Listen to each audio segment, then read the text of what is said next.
Pastāsti, lūdzu. Tā, psoriāze ir organisma saslimšana, kas izpaužās uz ādas. Sēnīša izraisīta, tā īsti nav ādas slimība. Un kā viņi izpaužās, ir ķermeņa klāji, kā kuram kādās ķermeņa zonās sarkani, tādi lieli pleķi, ļoti niezoši, tādas kreveles veidojās.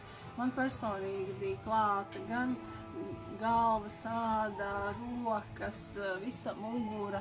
Tā kā tāds kraupīts tev principā muguru klāja, ja, vēders.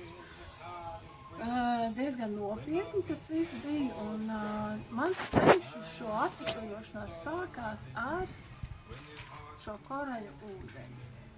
Kad es uzzināju lekcijā, kad ir tāds koraļu ūdens, man uzreiz bija skaidra sajūta, ka tas ir tas, kas man ir vajadzīgs, un es sāku viņu lietot. Vai tikai ar šo ūdeni? Tu tik galā šo problēmu? Nē. Es ieteiktu cilvēkiem, un arī tas bija mans ceļš, ka es gāju uz fola diagnostiku, un ārsts man noteica, kas tieši, kur man organismā ir problēma, ar ko man vajadzētu sākt.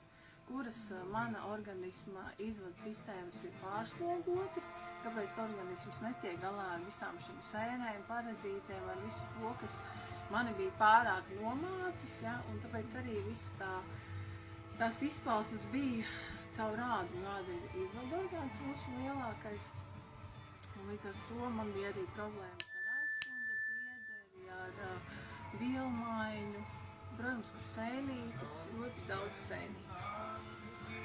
Un tad es arī tā sistēmiski mēnesi pēc mēnesi man bija sastādītas ārsta programmas, ar ko tad mēs sākam.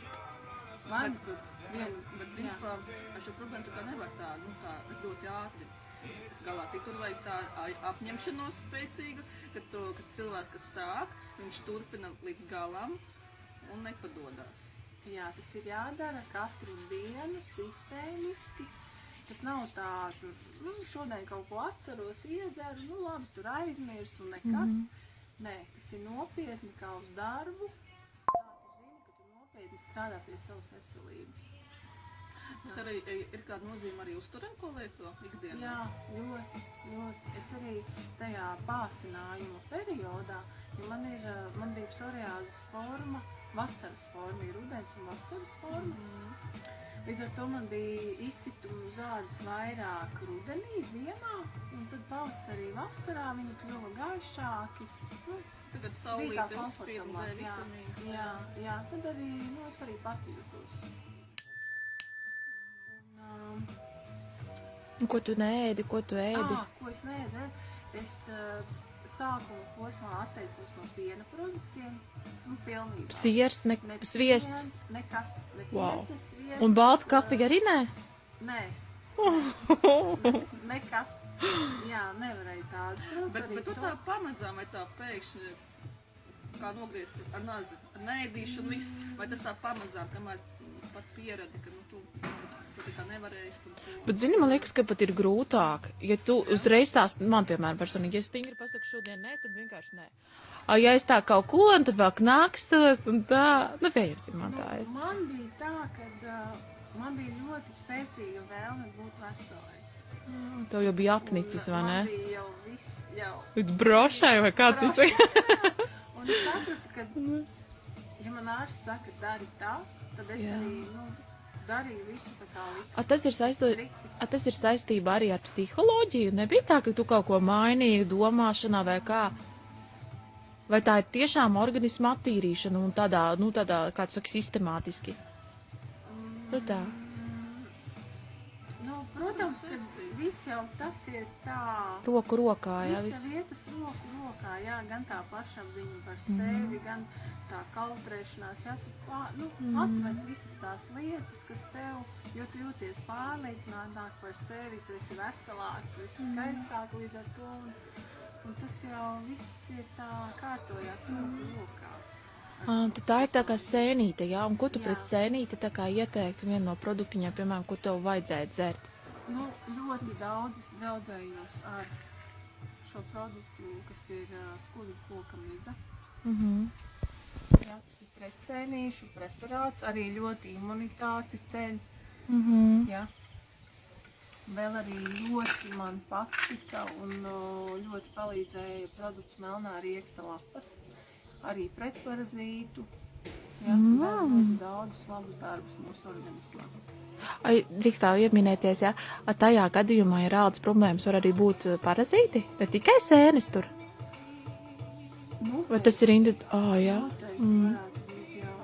Bet tur ir tiešām, es ieteiktu, jā, folu diagnostiku, jā, vai kādu citu veselības pārbaudi, kas tiešām to visu... Zin kā cilvēki tik daudz staigā pie tiem ārstiem un nekādu rezultātu. Nav te tā folu diagnostika, mīļai, tā, kur apskata visas orgānu sistēmas. Apskata, kā sirsniņas strādā, kā akniņas, kādas tās sēnītes, kur un kā, jā.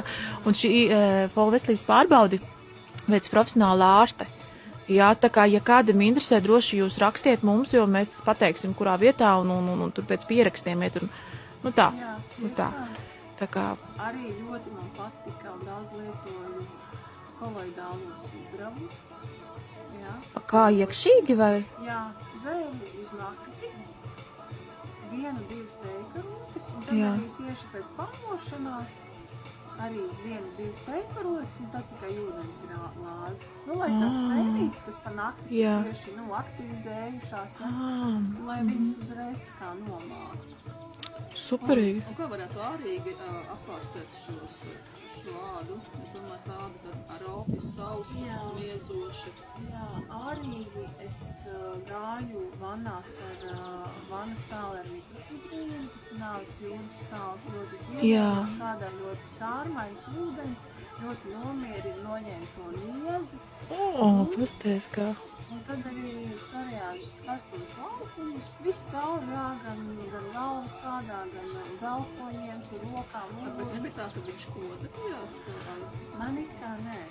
Tāpēc, kad, ja nesakasa noteikti. Jā, nesakās, jā. Ja nesakās, jā, ja nav jau tev, teiksim, noplēsts jau tā līdz asinīm, ja, tad jau nē. Bišķi padziedās soprānu vannā. Godīs.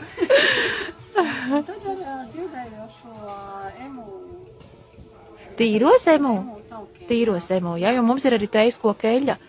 To nē, tīros emu. To arī var, jā, bet ar to, teiksim, uz sēņas, Jā, tur kaut kādās vietiņās, tur uz plaukstām vai vēl kaut kur. Tā. Man pat cik vajadzēja noklāt lielus ķermeņa laukumus, tad es izmantoju emutālus. Superīgi, superīgi. Vienkārši es gribu jūs, mīļie cilvēki, pateikt, ka tas ir iespējams. Ticiet sev, lietojiet šos dabas dotos unikālos produktus, kas tiešām jūsos izdarīs brīnumu, šo atveseļošanās brīnumu. Jo to visu var un vajag izmantot, ja ir tāda iespēja dota, tad lai izdodās visiem. Paldies, Un paldies. Zvaniet, rakstiet, jautājiet.